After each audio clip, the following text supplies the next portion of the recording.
Hello friends, welcome to my channel. అందరూ ఎలా ఉన్నారండి? అందరూ బాగున్నారు కదా? అందరికీ ఎంతగానో ఉపయోగపడే, మీరు ఇంతవరకు ఎక్కడ చూడని, ఎవరు చెప్పని చాలా మంచి ఉపయోగకరమైన టిప్స్ని అయితే వీడియోలో షేర్ చేయబోతున్నాను. మిస్ చేయకుండా ఎండింగ్ వరకు చూడండి. అలాగే వీడియో కనుక నచ్చినట్లయితే ప్లీజ్ ఒక లైక్ చేయండి. ఇంకా ఫస్ట్ టిప్ని అయితే తెలుసుకుందాము. మన ఇంట్లోన మనం ప్రతిరోజు వాడే కుక్కర్లు కానీ, లేదంటే కళాయిలు కానీ, ఇటువంటి కర్రీ ప్యాన్స్ లాంటివి పట్టుకునే హ్యాంగర్స్ అనేవి లూజ్ అయిపోతూ ఉంటాయి కదండి. చాలా చాలా చిరాకు వచ్చేస్తూ ఉంటుందండి. అంత బిగించినా కూడా లూజ్ అయిపోతూనే ఉంటాయి. ఇలా అస్సలు మనకి మళ్ళీ మనం విప్పినంత వరకు కూడా లూజ్ అవ్వకుండా ఉండాలంటే ఒక మంచి టిప్ అనేది తెలుసుకుందాము. సో ఈ ప్యాన్కి అయితే హ్యాండిల్ అనేది లూజ్ అయిపోయిందండి. నేనైతే దీన్ని మొత్తం ఇప్పేసాను, క్లియర్గా చూసారు కదండి. సో దీనికి ఏదైనా మురికి లాంటిది గట్ట ఏదైనా ఉన్నట్లయితే ముందైతే క్లీన్ చేసేయండి. హ్యాండిల్ తోటి సహా మళ్ళీ మనం మాటికి తీసుకొని క్లీన్ చేయలేం కాబట్టి తీసేటప్పుడు ఈ విధంగా క్లీన్ చేసుకుంటే చాలా చాలా నీట్గా ఉంటుంది. సో ఇప్పుడైతే మనకి పిన్ వల్ల మనకి లూజ్ అయిపోతూ ఉంటాయి కదండి హ్యాండిల్స్ అనేవి. ఇలా హ్యాండిల్స్ అనేవి ఎప్పటికీ లూజ్ అవ్వకుండా ఉండాలంటే సింపుల్గా ఏమీ లేదు, నెయిల్ పాలిష్ అనేది ఉంటుంది కదండి. ఈ పిన్కి నెయిల్ పాలిష్ అనేది ఈ విధంగా పెయింట్ చేయండి. ఇలా పెయింట్ చేయడం వల్ల ఏంటంటే మనకి లూజ్ అయిపోదు, చాలా టైట్గా పట్టుకుంటుంది కాబట్టి. సో ఇటువంటి ప్యాన్స్ కానీ, కుక్కర్లు కానీ, లేదంటే టీ పెట్టుకునే బౌల్స్ కానీ, ఇటువంటివన్నీ కూడా మనకి చాలా చాలా స్ట్రాంగ్గా ఎప్పటికీ ఊడిపోకుండా ఉంటాయి. సో నెయిల్ పాలిష్ వేసేసిన తర్వాత పూర్తిగా ఆరనివ్వండి. ఇలా ఆరిన తర్వాత నార్మల్గా మనం ఎలా అయితే ముందు విప్పామో సో అదే విధంగా మొత్తం ఫిక్స్ చేసేసుకున్న తర్వాత దీన్ని సెట్ చేసుకున్నట్లయితే చాలా చాలా టైట్గా ఉంటుంది. అలాగే ఫ్రెండ్స్, ఇంకొక చిన్న రిక్వెస్ట్ అండి, ఇంకా మీరు ఎవరైనా మన ఛానల్ సబ్స్క్రైబ్ చేసుకోలేకపోతే ప్లీజ్ సబ్స్క్రైబ్ చేసుకుని పక్కన ఉన్న బెల్ ఐకాన్ ఆల్లో యాక్టివేట్ చేసుకున్నారంటే ప్రతిరోజు నేను చేసే వీడియోస్ అన్ని డైలీ నోటిఫికేషన్లో వస్తాయి. అలాగే వీడియో కనుక నచ్చినట్లయితే ప్లీజ్ ఒక లైక్ చేసి ఇటువంటి యూజ్ఫుల్ టిప్స్ని మీ ఫ్రెండ్స్ అండ్ ఫ్యామిలీకి షేర్ చేయండి. సో ఈ విధంగా మీ ఇంట్లోన లూజ్ అయిపోయిన ఇటువంటి హ్యాండిల్స్ అన్నిటిని కూడా నెయిల్ పాలిష్ వేసేసి ఒక్కసారి ఈ విధంగా బిగించి చూడండి. మళ్ళీ మీరు హ్యాండిల్స్ లూజ్ అయిపోయిన కంప్లైంట్ మీ ఇంట్లో ఉండదు. మొత్తం కూడా నేను పూర్తిగా ఫిక్స్ చేశానండి. ఇంతకుముందు ఊడిపోయేది. ఇలా ఊడిపోవడం వల్ల ఏవైనా మనం వేడి పట్టుకునేటప్పుడు కూడా చేజారిపోయే ఛాన్స్ ఉంటుంది కాబట్టి సింపుల్గా ఈ విధంగా ఫిక్స్ చేసుకోండి. ఐ హోప్ ఈ టిప్ కూడా యూజ్ అయిందని అనుకుంటున్నాను. ఇంకా సెకండ్ టిప్ని అయితే చూద్దాము. ఎప్పుడైనా ఇంట్లో మనం అప్పడాలు అనేవి వేపేటప్పుడు అప్పడాలకి మనకి పిండి వేసి ఆరబెడతారు కాబట్టి సో ఇలా అప్పడాలు వేపగానే ఆయిల్ అంతా కూడా నల్లగా అయిపోతుందండి. మళ్ళీ ఆ ఆయిల్ దేనికి వాడాలన్నా కూడా అస్సలు బాగోదు కదా. అలాంటప్పుడు ఆయిల్ అనేది నల్లగా అవ్వకుండా ఉండాలంటే సింపుల్గా అప్పడాల మీద ఉండే పౌడర్ పోయేటట్టుగా ఒక అప్పడంతో పాటు ఇంకొక అప్పడాన్ని మరీ గట్టిగా కాకుండా ఇరిగిపోకుండా ఈ విధంగా వీడియోలో చూపిస్తున్న విధంగా ఒకదాన్ని ఒకటి రఫ్ చేసుకుంటూ చక్కగా క్లీన్ చేసుకొని చూడండి. మీరు అప్పడాలు వేపేటప్పుడు ఆ ఆయిల్ అంతా కూడా నల్లగా అయిపోకుండా వేరే కర్రీస్కి వాడుకునేటప్పుడు చాలా చాలా సింపుల్గా ఉంటుందండి. ఈసారి అప్పడాలు వేపేటప్పుడు ఇలా అప్పడాలను ఒక్కసారి దులిపి చూడండి, ఎంత పౌడర్ అనేది మనకు రాలుతుందో మీరే నిజంగా ఆశ్చర్యపోతారు. మొత్తం అప్పడాలన్నింటినీ ఒకేసారి ఈ విధంగా క్లీన్ చేసుకున్నట్లయితే పని అంతా ఒకేసారి అయిపోతుంది. చూసారు కదండి, ఓన్లీ నేను 4-5 అప్పడాలకు దులిపితేనే మనకి ఎంత పౌడర్ వచ్చింది. సో దీంతో డైరెక్ట్గా మనం ఆయిల్లో వేపేమంటే ఇంకా ఆయిల్ అంతా పాడైపోతుంది. సో నేనైతే ఇప్పుడు ఒకసారి మీకు వేపి చూపిస్తున్నాను చూడండి. ఎటువంటి పౌడర్ కూడా ఉండదు, మనకి 99% పౌడర్ అనేది అస్సలు ఉండదండి. అలాగే మనము అప్పడాలు వేపేటప్పుడు కూడా ఒక్క గరిటితో కాకుండా ఇలా ఇంకొక స్పూన్తో పాటు అప్పడాలు వేపుకున్నాం అనుకోండి, తీసుకునేటప్పుడు కూడా మనకి చాలా చాలా సేఫ్గా ఉంటుంది. అప్పడాలు కూడా మాడిపోకుండా ఉంటాయి. ఫైనల్గా నేను అప్పడాలన్నీ వేపేసిన తర్వాత చివరిలో ఆయిల్ అయితే చూపిస్తున్నానండి. ఆయిల్ అనేది మనం వేసినట్లే ప్యూరిఫైగా ఉంది కదా, ఎటువంటి నలుపుదనం కూడా ఉండదు కాబట్టి నెక్స్ట్ టైం కూరలకు వాడుకోవచ్చు. యూజ్ అవుతుందంటే తప్పకుండా ట్రై చేయండి. ఇంకా థర్డ్ టిప్ అయితే చూద్దాం. ఎప్పుడైనా మనం తినేటప్పుడు గట్టనో మన బట్టల మీద, లేదంటే చిన్నపిల్లలు ఇంట్లో ఉన్నారనుకుంటే తినేటప్పుడు ఏదో ఒకటి బట్టల మీద పడేసుకుంటూ ఉంటారు కదండి. ఫుడ్ ఐటమ్స్ కానీ, పచ్చళ్ళు కానీ, కర్రీస్ కానీ. అలాంటప్పుడు ఎక్కువ రుద్దే పని లేకుండా ఎటువంటి సబ్బుతోని అలాగే పీచుతోని రుద్దే పని లేకుండా సింపుల్గా చిటికలోనే ఎలా క్లీన్ చేసుకోవాలి, ఎటువంటి పచ్చడి మరకలైనా ఎల్లో పసుపు మరకలైనా క్లీన్ చేసుకోవడానికి ఒక మంచి టిప్ అనేది తెలుసుకుందాము.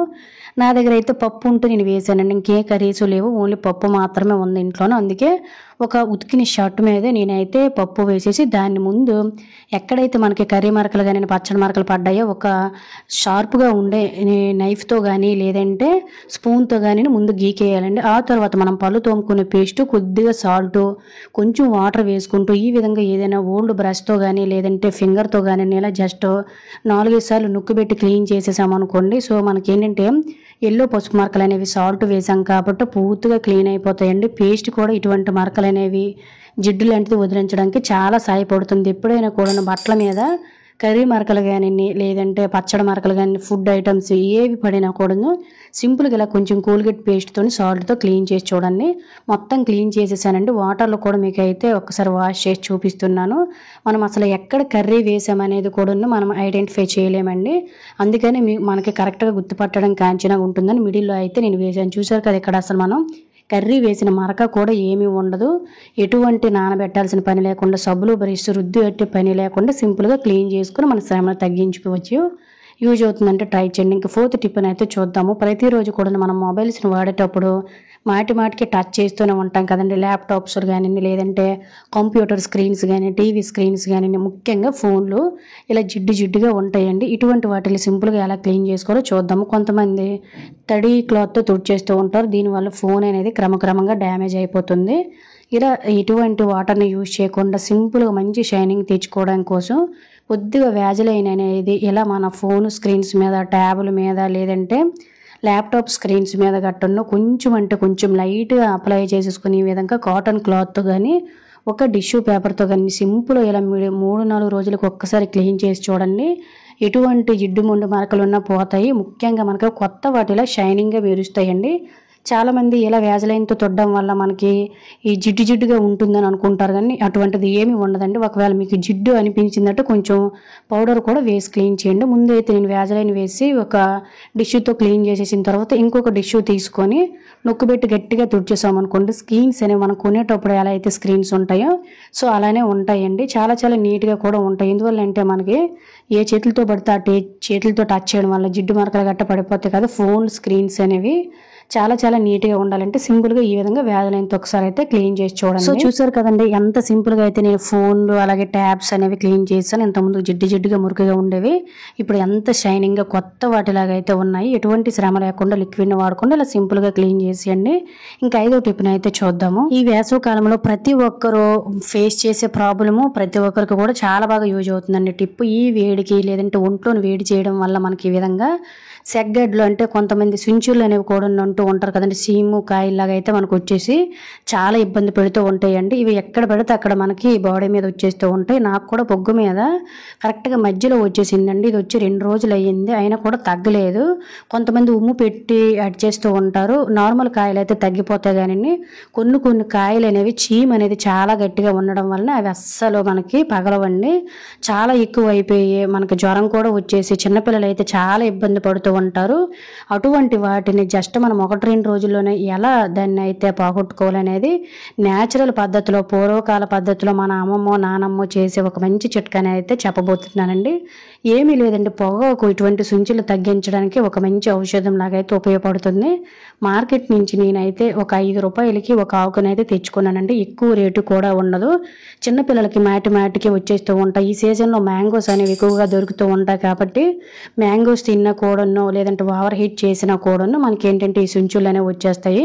చిన్న పొగాకును ఈ విధంగా నేను చిన్న పీస్ కట్ చేసేసి దీని మీద నేనైతే ఉమ్మునైతే పెడుతున్నానండి. మన నోట్లోని ఉమ్ము అనేది ఉంటుంది కదా, సో దాన్నే పెడుతున్నాను అన్నమాట. చాలామంది చూడండి, ఎప్పుడైనా కూడా చిన్నపిల్లల కంటి మీద కాయలు వచ్చేటప్పుడు, సుంచుళ్ళు సెగ్గడ్లు వచ్చేటప్పుడు నార్మల్ కాయలు అనుకోండి ఉమ్ము పెట్టి గట్టిగా గడిస్తేనే మనకు తగ్గిపోతాయండి. ఉమ్ము అనేది మనకి ఇటువంటి తగ్గించడంలోనే ఒక మంచి ఔషధంగా పనిచేస్తాయి. అలాగే కొంతమందికి ఈ కళ్ళు కూడా సరిగ్గా కనబడవు కదా, ఉమ్ము పగడుపున మనం పాసి ఉమ్ము పెట్టుకోవడం వల్ల కూడా కళ్ళు అనేవి మసక అవన్నీ కూడా రాకుండా ఉంటాయండి. ఈ విధంగా నేనైతే కట్ చేసిన ఈ ఆకుకు ఉమ్ము పెట్టి ఎక్కడైతే నాకు ఈ సెగ్గడ్డ అంటే సుంచురు అనేది వచ్చేసిందో దాని మీద పెట్టాను. ఈ విధంగా మనము ఈ ఆకుని రోజుకొకటి మార్చుకుంటూ ఉన్నంత కాలం అంటే 1-2 రోజులు మనకి కాయ అనేది ఉంటుందండి ఖచ్చితంగా.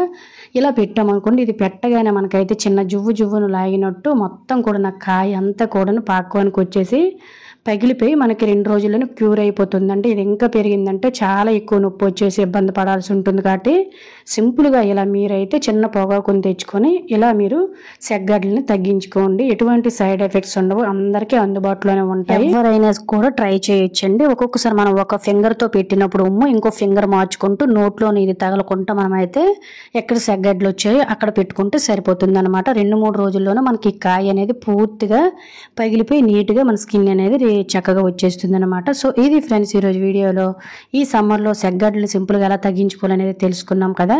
ఐ హోప్ ఈ టిప్స్ మీకు యూజ్ అయిన అనుకుంటున్నాను. టిప్స్ కనుక యూజ్ అయినట్లయితే please like, share, subscribe my channel. Thank you for watching.